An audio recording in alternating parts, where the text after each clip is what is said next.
Hello दोस्तों, I am पीके।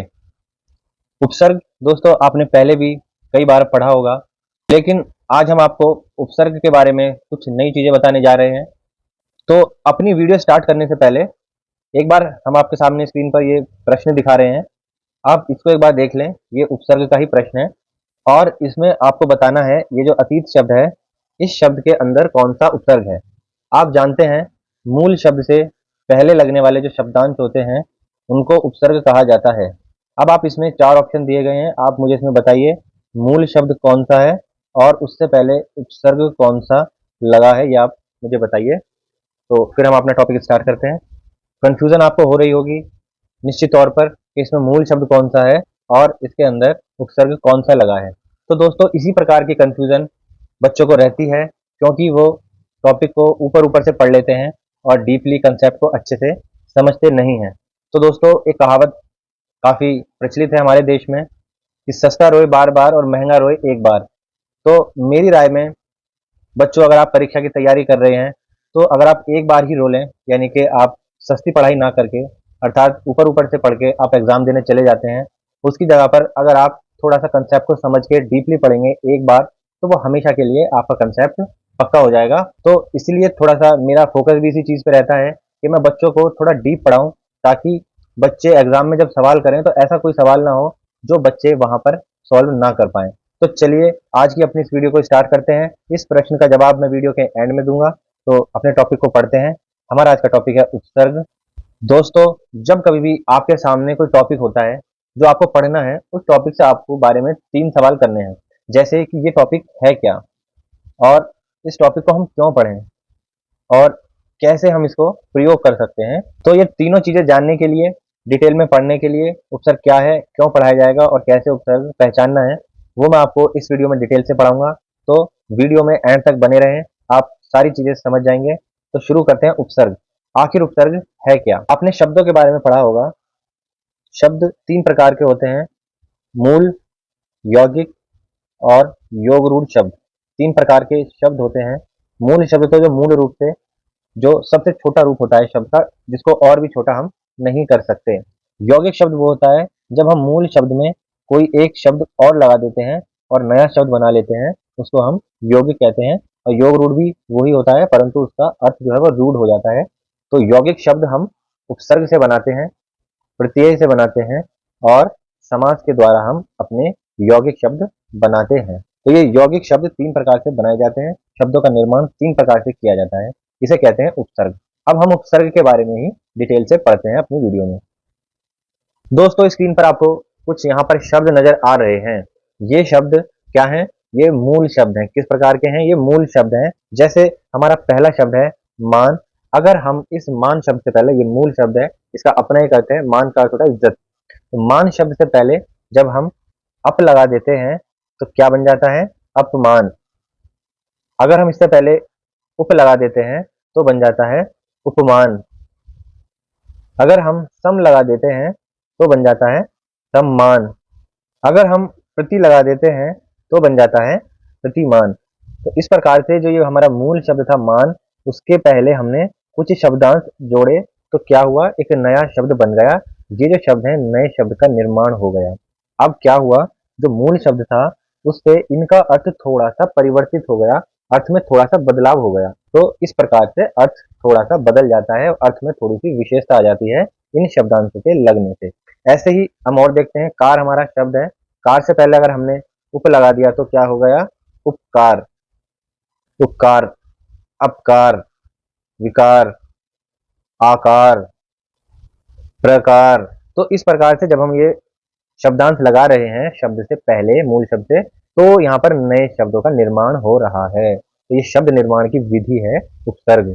ऐसे ही गुण है। गुण से पहले हम अव लगा सकते हैं, अवगुण हो जाएगा।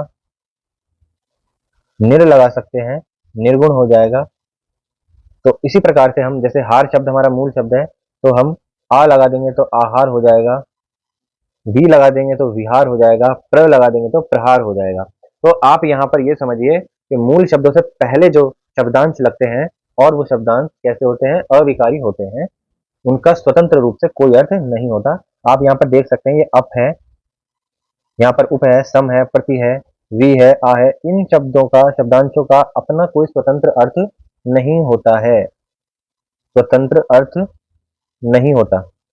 परंतु ये जो मूल शब्द हैं इनका अपना अर्थ होता है, लेकिन इनका स्वतंत्र तो कुछ अर्थ नहीं होता, लेकिन ये मूल शब्द के साथ लगकर एक विशेष अर्थ उत्पन्न करते हैं। चलिए अब उपसर्ग शब्द पर ध्यान दीजिए। उपसर्ग शब्द में भी एक मूल शब्द है और एक उपसर्ग है। कौन सा उपसर्ग है? उप हमारा उपसर्ग है और सर्ग हमारा मूल शब्द है। तो उप का अर्थ होता है समीप, पास में, निकट, और सर्ग का अर्थ होता है बनाना। वे शब्दांश जो किसी मूल शब्द के पास में लगकर एक नया शब्द बनाते हैं उन्हीं को उपसर्ग कहते हैं। चलिए आगे बढ़ते हैं। ये इसकी परिभाषा है, ये हम आपको पहले बता चुके हैं। उपसर्ग के प्रकार हम देख लेते हैं। देखिए उपसर्ग हमने बताया इससे नए शब्दों का निर्माण होता है। तो जो नए शब्द हैं, हिंदी भाषा अपने अंदर विभिन्न भाषाओं के, दूसरी भाषाओं के शब्दों को समाहित किए हुए है। तो उसके अंदर संस्कृत के तत्सम शब्द भी हैं, हिंदी के अपने शब्द भी हैं, और अरबी के भी, उर्दू के भी शब्द हैं, और अंग्रेजी भाषा के भी शब्द हमारी भाषा में प्रयोग किए जाते हैं। तो इसीलिए उपसर्ग भी इन सभी भाषाओं के भी होंगे। तो आज हम उन्हीं के बारे में पढ़ेंगे। तो जो सबसे ज्यादा जरूरी है वो है यहाँ पर संस्कृत के उपसर्ग, और एग्जाम में अधिकतर जो सवाल आता है वो आपके यहीं से आता है। इसको थोड़ा सा ध्यान से पढ़ना है। बाकी ये बहुत आसान है, ये भी आसान है, और इसमें भी कोई दिक्कत नहीं है। संस्कृत के जो उपसर्ग हैं मूल रूप से तकरीबन 22 होते हैं। हिंदी में आपके 11 उपसर्ग हैं, उर्दू और फारसी और अरबी के भी आपको 11 ही पढ़ने हैं, और अंग्रेजी के भी 7 उपसर्ग हैं। देखिए इनमें से कुछ भी सवाल एग्जाम में नहीं आता। उपसर्ग के प्रकार कितने होते हैं ये भी एग्जाम में नहीं आता। संस्कृत में कितने उपसर्ग होते हैं, इस तरह का कोई भी सवाल आपके एग्जाम में नहीं आता। सवाल जो आता है वो मैं आपको अभी बता देता हूँ। आगे बढ़ते हैं। तो सबसे इंपॉर्टेंट जो है वो यहाँ पर संस्कृत के उपसर्ग हैं। ये आप ध्यान से पढ़ लेना, वीडियो को स्किप मत करना। बहुत इंपॉर्टेंट बात मैं आपको बताने जा रहा हूँ, और यहीं से सवाल आपका बनता है। एग्जामिनर 90% सवाल यहीं से आपको देगा। तो संस्कृत के जो उपसर्ग हैं वो 22 होते हैं। एक बार हल्का सा आप इनको थोड़ा सा ट्रिक से याद कर सकते हैं। जैसे यहाँ पर मैंने इनको थोड़ा सा सीरियल से लिखा है, जिससे आपको पढ़ने में, याद करने में आसान हो जाए। अगर आप इनको याद नहीं कर सकते तो कम से कम इनको अपने दिमाग में रख लेना कि ये उपसर्ग होते हैं। जैसे यहाँ पर ये शुरू के 6 उपसर्ग हैं, इनको देख लीजिए। आ अव अप अभि अधि अति, आ अव अप अभि अधि अति, ऐसे याद कर लेना। अनु उप उत उदनी, अनु उप उत उदनी, तो इनको एक पारी में देख लेना। तो ये उपसर्ग होते हैं जब ये किसी शब्द से पहले लग जाते हैं। जैसे कर्षण से पहले आ लग गया तो आकर्षण हो गया, क्रमण से पहले आ लग गया तो आक्रमण हो गया, नया शब्द बन गया। कोई दिक्कत नहीं है, देख लेना आपको। अब यहाँ पर जो ये आपको पिंक कलर में जो शब्द नजर आ रहे हैं या जो उपसर्ग नजर आ रहे हैं उस पर ध्यान देने की जरूरत है, और यहीं से अधिकतर सवाल एग्जाम में फंसता है। जैसे जुड़ने के हिसाब से उपसर्ग जब जुड़ता है मूल शब्द से पहले तो वो दो तरह से जुड़ता है।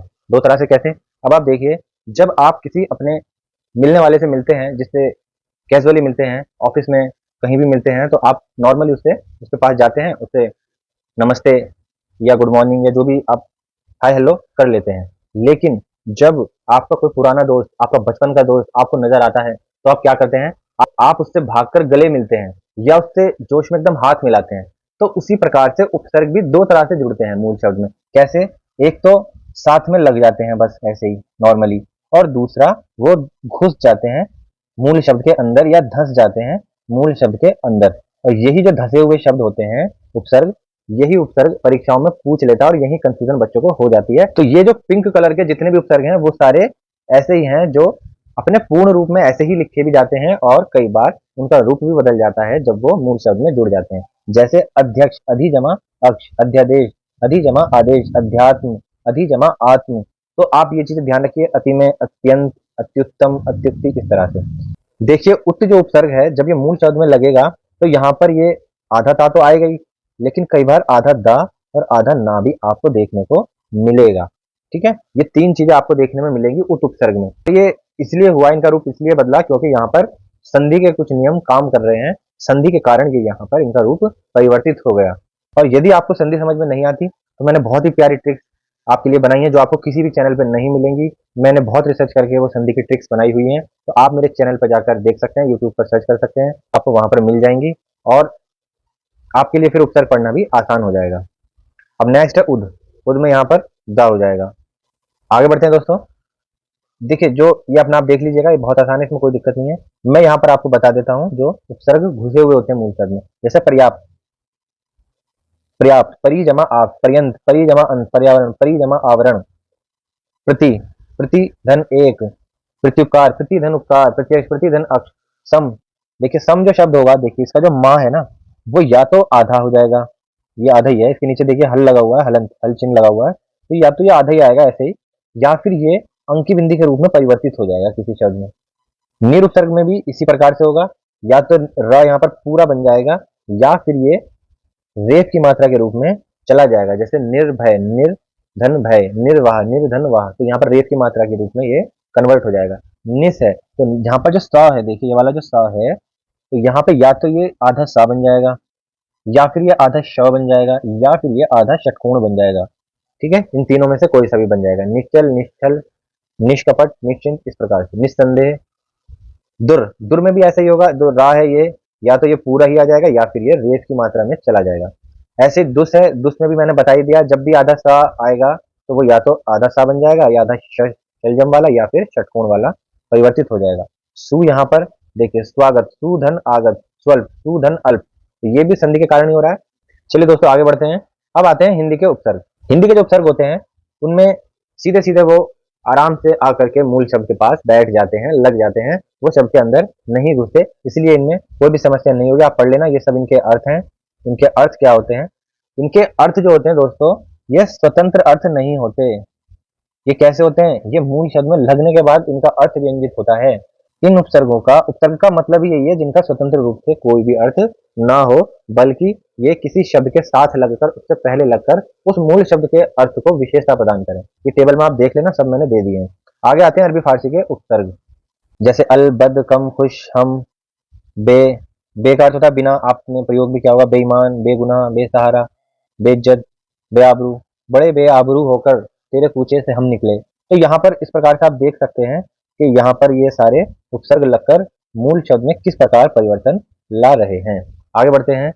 अंग्रेजी के उपसर्ग, अंग्रेज तो चले गए लेकिन अंग्रेजी रह गई, ये आपने कहावत सुनी होगी, तो अब उसको भी देख ही लेते हैं। जैसे सब, deputy, vice, general, chief, head, assistant, तो इस तरह के उपसर्ग लगकर भी बहुत सारे शब्द बनाए जा सकते हैं। ये इनके अर्थ हैं, आप देख लेना डिटेल में। तो दोस्तों अभी वीडियो में बने रहना, मैं आपको एमसीक्यू कराऊंगा।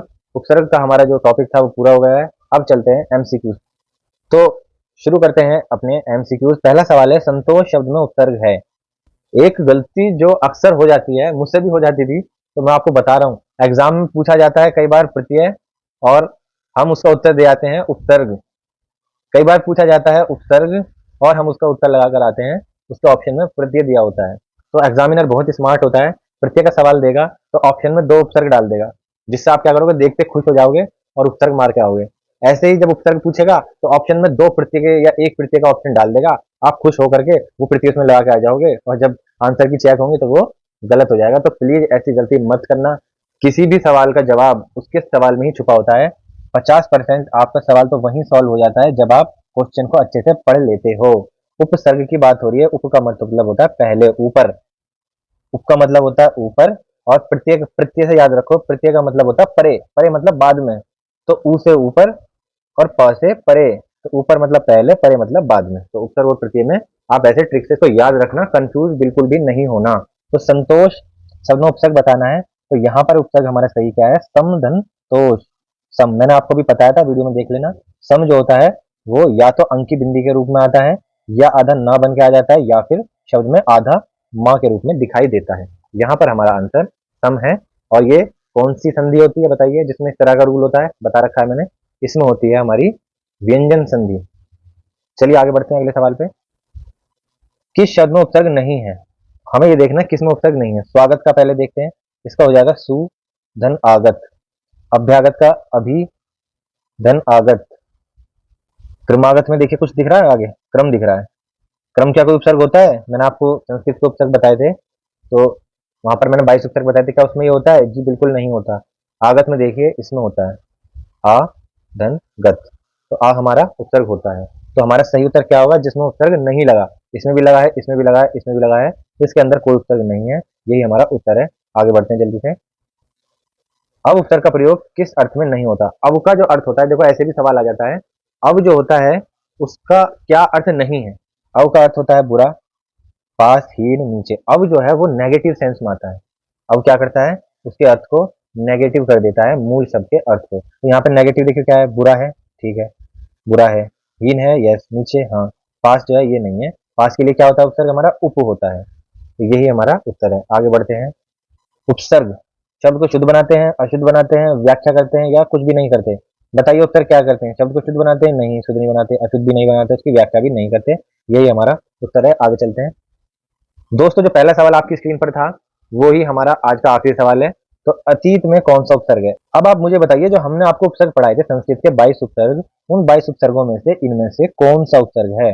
इसमें एक ही उपसर्ग है। देखिए, अतीत शब्द संस्कृत का शब्द है और संस्कृत में उपसर्ग कौन कौन से? आ उपसर्ग नहीं होता, अति जिसमें बड़ी की मात्रा होती है वो भी नहीं होता, अत ये भी नहीं होता।